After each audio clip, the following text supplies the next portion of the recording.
Alright, before we get started, I know it's already been released on disc, but just in case, I'm gonna warn you. This video contains spoilers eventually, but I'll warn you before we get there. Enjoy the video.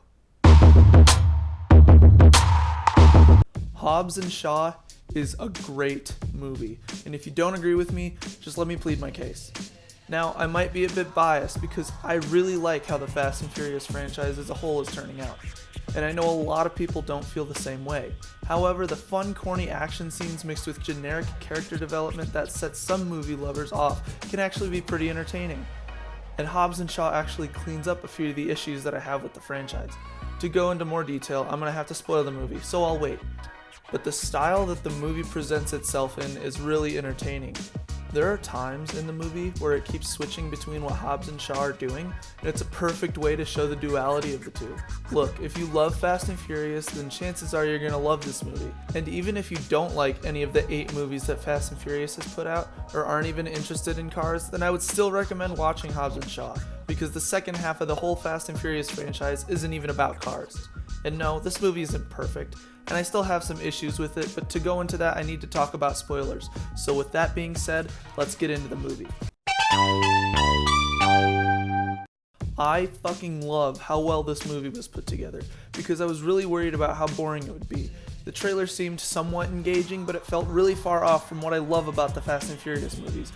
But boy was I pleasantly surprised. This movie does so much more character work on these characters, but you can tell that all the development for Hobbs and Shaw was made for viewers of the series. And to be honest, one of my favorite things about Shaw's arc was when it was revealed that he never even killed his MI-16.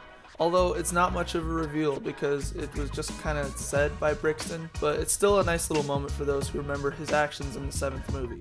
Now, before I go into the rest of what I like, I'm going to talk about some of the stuff I don't like. Some of these are going to be nitpicks, or my own personal preference, but that's just me. Alright, here it goes, guys. Take Kevin Hart out.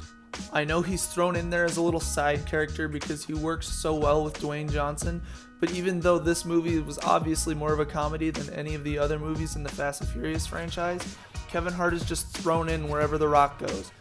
And I'm not saying it's unenjoyable, but he definitely does not need to be there.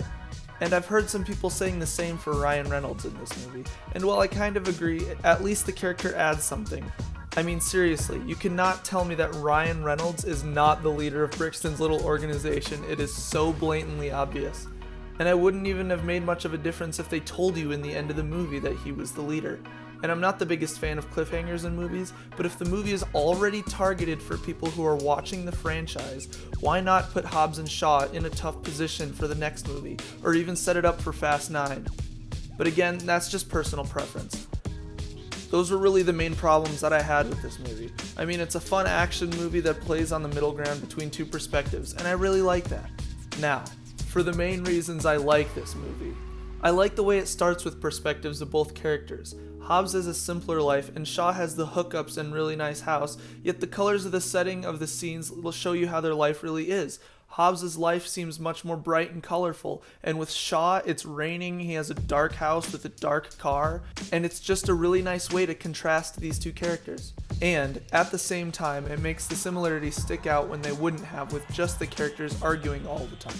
I also like how Shaw's character arc in this is that he always sticks out for his family, which is the overdone and incredibly generic theme of all the other movies in case you haven't noticed. And having them grow a little closer every time they fight for a common goal is just one of those things I love about movies like this. As well as the contrast of how they fight separately is extremely engaging. How Hobbs can just use more force when he can't move as fast, and Shaw isn't strong but he uses endurance to his advantage. And I just want to point out how funny it is that every time Shaw is fighting, they put him against a team of goons up until the final fight.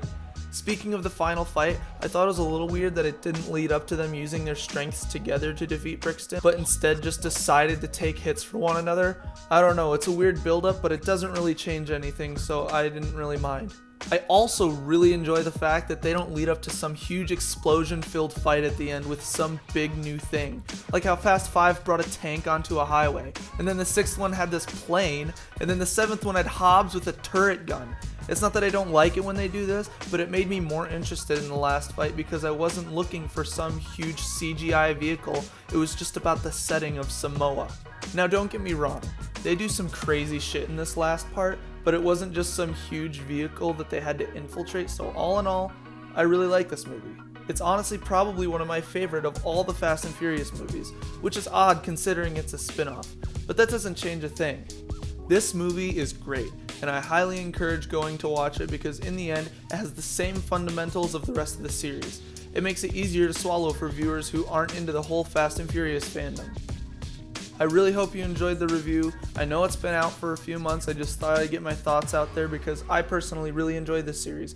If you want to see more like this, please subscribe. If you really want to support me, hit the like button. Let me know in the comments what you want to see next, and I'll see you guys later. This is Kai from Rated K. Peace out.